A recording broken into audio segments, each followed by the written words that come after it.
uma passagem bíblica que você ama. Qual é? Gente, tem várias, mas tem uma que, cara, eu sou apaixonada por essa passagem, tá lá em Lucas 18, dos versículos 1 a 8, que vai contar a história de um juiz que ele era injusto.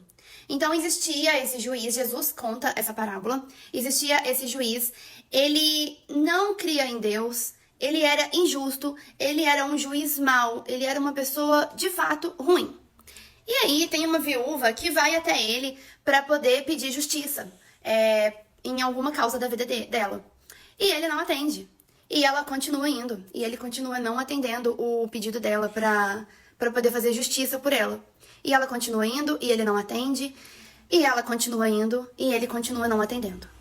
E aí, um certo dia, ele já tá irritado com aquela viúva de toda vez indo lá e pedindo pra ele fazer justiça por ela. Ele pega e fala assim: ainda que não tema a Deus, nem respeite os homens, todavia esta viúva me molesta. Hei de fazer-lhe justiça, para que enfim não volte a me importunar.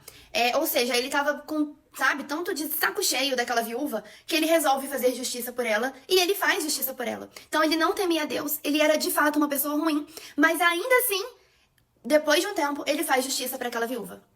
E essa história é muito interessante porque esse juiz, ele era uma pessoa má, ele era uma pessoa ruim, ele era uma pessoa injusta. Só que ainda assim ele consegue fazer justiça. Isso nos mostra duas coisas. Primeiro, que nós somos pessoas ruins, nós somos pessoas pecadoras. Só que nós conseguimos ver o que é justo. A gente olha uma situação X e a gente consegue pensar numa justiça. Ah, não, aquela pessoa ali merecia justiça por causa disso. Ah, eu preciso fazer isso aqui por fulano de tal porque isso daqui vai ajudar. Então, essa é a primeira coisa. Mesmo sendo pessoas ruins, a gente consegue fazer coisas boas, a gente consegue ver justiça. Agora, imagina Deus, que ele é de tudo bom, que ele é de tudo justo, que ele é todo amor. Deus não tem impureza, Deus não tem pecado, Deus não tem nada de mal nele. Ele só tem bondade. Então, se nós que temos maldade no coração, ainda conseguimos fazer coisas boas e ainda conseguimos fazer justiça, imagina Deus, que ele é a própria justiça, que ele é o próprio amor, que ele é a própria bondade. E aí Jesus, ele pega e fala assim: e Deus não fará justiça aos seus escolhidos, que clamam a ele de dia e de noite, ainda que tardio para com eles? Então eu não sei o que você tem pedido todos os dias para Deus, mas saiba que Deus é bom e que é para você continuar pedindo, porque mesmo que tardio, Deus vai fazer justiça por você.